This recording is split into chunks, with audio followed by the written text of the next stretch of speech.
Hey, what's up, everybody, and welcome back to my YouTube channel. I decided that this week I was going to do just a regular leg day. I know last week I posted a leg day that you could just kind of push into your workout whenever you were fitting like a plateau, but I thought this week it'd be really cool to incorporate just a typical quad day.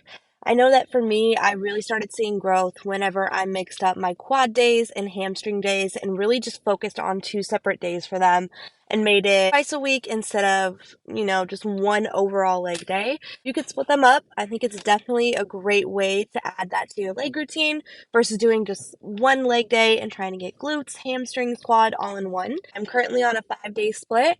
So this is just one of my 2 days that I hit legs, the rest all upper body. Let's go hit this workout and see how it goes. First up, we have your basic mobility drills. We're going to start with some side lunges. The goal here is just to drive that outer leg as deep as you can into the ground, right? So a good bend, a good stretch, and make sure you're feeling it within that inner leg. Here's a side view of it. Honestly, the lower to the ground you can get and the deeper stretch you can get is going to be the most beneficial. This is really going to help, when you're getting deep in your squat, just deep in that mobility and help widen those hips and help open it up as much as you can. There's not really a set amount to do. It's honestly going to come down to how your body is feeling in that moment.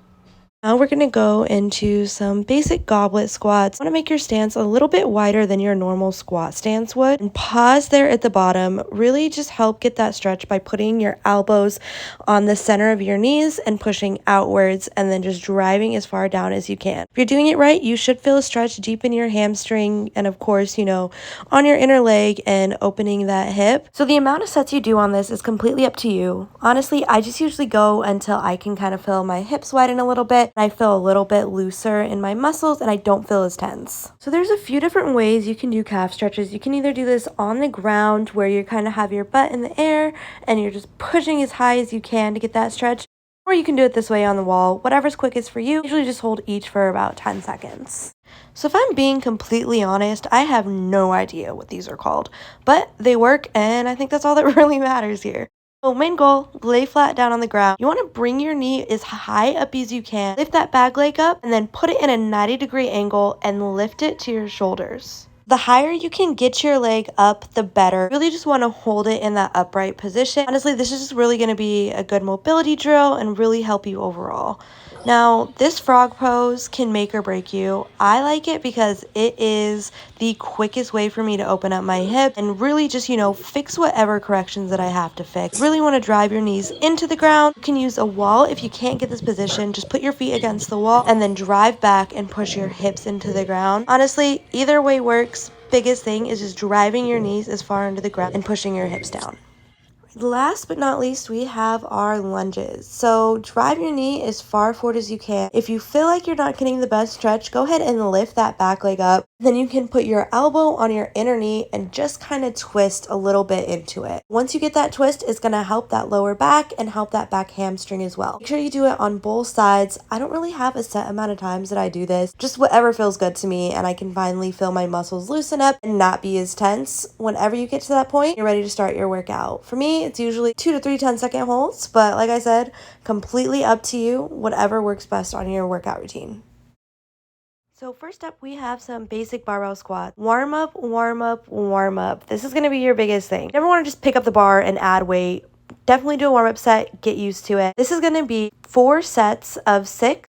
And you're just going to continuously add weight each time. You want to do a overload on your muscles. So if you're getting those 6 reps, continue and push through and add weight. If you can't get that 6 rep, you've maxed out.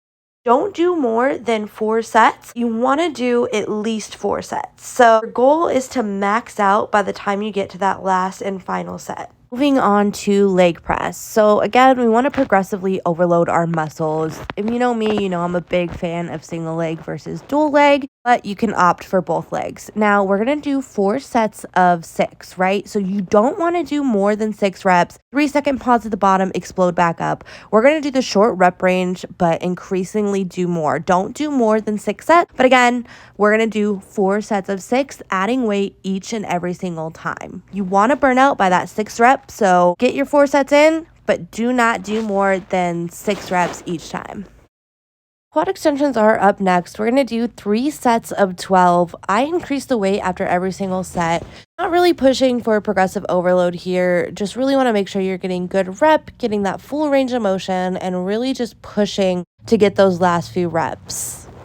Next up, we have heavy pendulum squats. If you don't have a pendulum squat like I don't at my gym, you can just opt for a hack squat. Sometimes I use belt squat, just really depends. You can adjust certain movements on it, but I feel like hack squat's probably the best alternative. We're going to do 3 sets of 10, progressively adding weight as we go. So making sure we're getting that full range of motion all the way down at the bottom before we add weight. Then make sure we're going until failure. So if you feel like you got 10 reps pretty easy, go ahead, add more weight until you feel like you are grinding out for that last rep. Definitely not easy, definitely not fun, but I promise those quad picks after this workout are gonna hit 10 times different just because of this.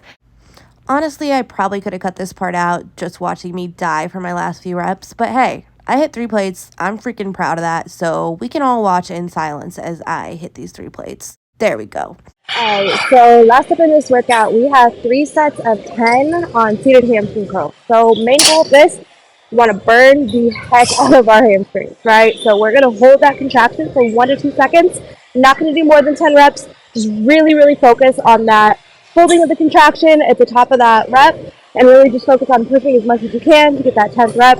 You're really getting all those 10 reps, up that weight, but honestly, the main focus here is really just focusing on that contraction at the top of that rep. So 3 sets of 10, let's get it.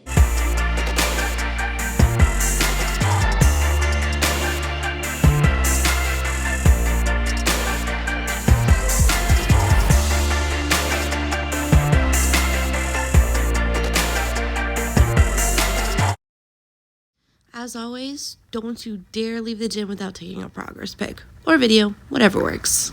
Alright, so we made it through another leg day, quad focused. Probably not one of my most brutal days, but definitely something I do every single week on repeat. I like to switch it up with one of my deadlift days and, bounce back and forth between 2 heavy days and really keep that high rep day in there. But good news is, we made it through. If you like the workout, let me know. Comment below if you guys try it. Let me know how you guys like it. If I should do more videos on legs, I'm probably going to be uploading more upper body videos, but like, follow, subscribe. Let me know how you like it.